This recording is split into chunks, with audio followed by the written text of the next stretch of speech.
समस्त दशम श्रेणी स्टूडेंट मानक वेलकम। आज आम सोशल साइंस रो इकोनॉमिक्स रो प्रथम अध्याय जार ना हूँ अर्थनैतिक विकास विषय रे पढ़िबा और जानिया को चेष्टा करिबा कि एक्चुअली कौन से विषय रे अच्छी।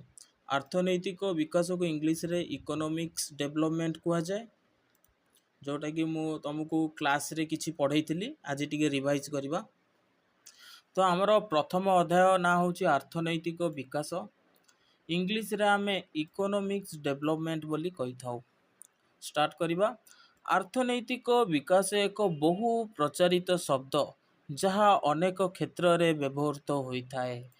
सी कहला अर्थनैतिक विकास एक बहु प्रचारित शब्द, बहु पॉपुलर शब्द अटे आम पृथ्वी रे।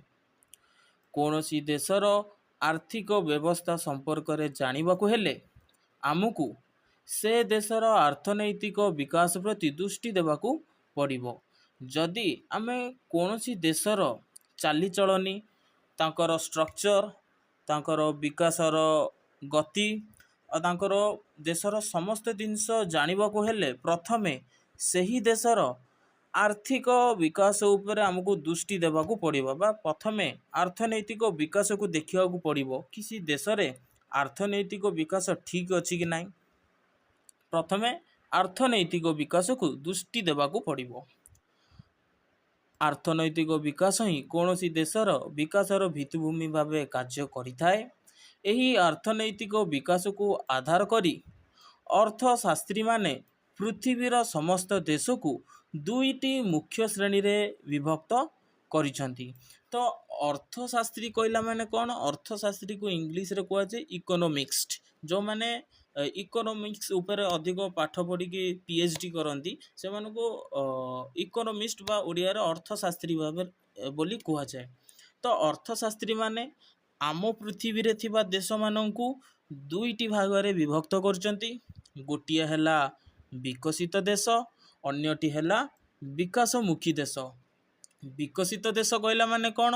विकसित देश को इंग्लिश रे डेवलप्ड कंट्री बोली कहा जाए और विकासमुखी देश को डेवलपिंग कंट्री बोली कहा जाए। युक्तराष्ट्र America, Germany, France, England, Japan आदि देश गुड़ी को विकसित देश बोली कहा जाए। विकसित देश कहले कौन ना जो देश गुड़िक ऑलरेडी डेवलप्ड हो सारी, ऑलरेडी से माने विकसित, सेही देश गुड़ी को आम विकसित देश बा डेवलप कंट्री बोली कही थाउ। भारत, पाकिस्तान, श्रीलंका, बांग्लादेश आदि देश गुड़ी को विकासमुखी देश भाव में विवेचना करा जाए।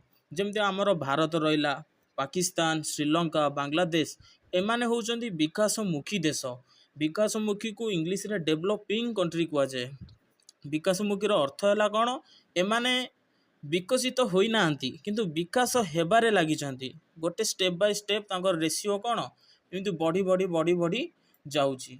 आंकु कहा जाए कौन? विकासमुखी देश। आम भारत गोटे कौन अटे? विकासमुखी देश अटे। पिलाने मैं इथे डायग्राम कर देइची। विकसित देश डेवलप कंट्री रे को देश गुड़िक आसीबो? युक्तराष्ट्र America, Germany, France, England, Japan आदि देश गुड़िक विकसित देश। विकासमुखी देश कहला माने डेवलपिंग कंट्री। भारत, पाकिस्तान, श्रीलंका, बांग्लादेश आदि एगुड़ी को विकासमुखी देश भाव में विवेचना करा जाए। आपको नोट करदेव, मुझे पीडीएफ टाक ग्रुप रे सेंड करदेवी। नेक्स्ट हेडिंग आसला कौन? अर्थनैतिक विकास और यार निरूपण। अर्थनैतिक विकास कहले मुख्यतः अर्थनैतिक अभिवृद्धि को ही बुझाए, कारण अर्थनैतिक अभिवृद्धि बा आर्थिक अभिवृद्धि द्वारा ही अर्थनैतिक विकास संभव। अभिवृद्धि सहित लोकमानकर जीवन धारण मान और आर्थिक अवस्थार उन्नति और सामाजिक और सांस्कृतिक अभिवृद्धिर मध्य आवश्यकता रही। अर्थनैतिक विकास निरूपण करने मोट जातीय आय और मुंड पिछा आय को आधार करा जाए। इठी आसला मोट जातीय आय। मोट जातीय आय को आमे जीडीपी बोली कहू। जीडीपी शब्दटा शुणिथबो न्यूज रे। जीडीपी, जीडीपी रो फुल फॉर्म हैला ग्रॉस डोमेस्टिक प्रोडक्ट्स। एटी भी लिखा है। आउ मुंड पिछा आय को इंग्लिश रे कहा जाए पर कैपिटल इनकम।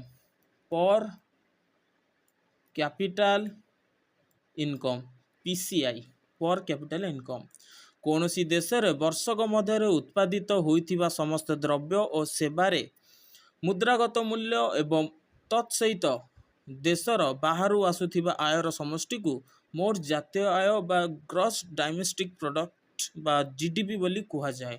एही आय को से देशर मोट जनसंख्या द्वारा भाग कले देशर मुंड पिछा आय निरूपण होइथाए। ततेव मुंड पिछा आय निरूपण करिया पई जनसंख्यार भूमिका अति गुरुत्वपूर्ण, कारण पृथ्वीर एपरी अनेक देश अछि जहार मोट जातीय आय आम देशर भारतर जातीय आय सह समान बा ताठारु कम। तो जीडीपी कहला माने कौन ना गोटे आम भारत रे प्रति वर्षरे बा वर्षकरे केते रोजगार कला, आम भारत भितर केते रोजगार कला, आम भारतर जिनस बाहर बिक्री करी विदेश रु केते रोजगार कला, तार प्रॉपर दीटा जाकर मिक्सड होउची कौन जीडीपी। माने आम देश भितर केते इनकम हैला और देश बाहर केते इनकम हैला तार मोटटा होउची कौन जीडीपी बा मोट जातीय आय। तो पिलाने मु आज एतिकी पढ़ौची। तो नेक्स्ट पार्ट रो आमे मुंड पिछा आय और जातीय आय रो आमे पर कैपिटल इनकम केमिति बाहर करबा मु सेटा तुमको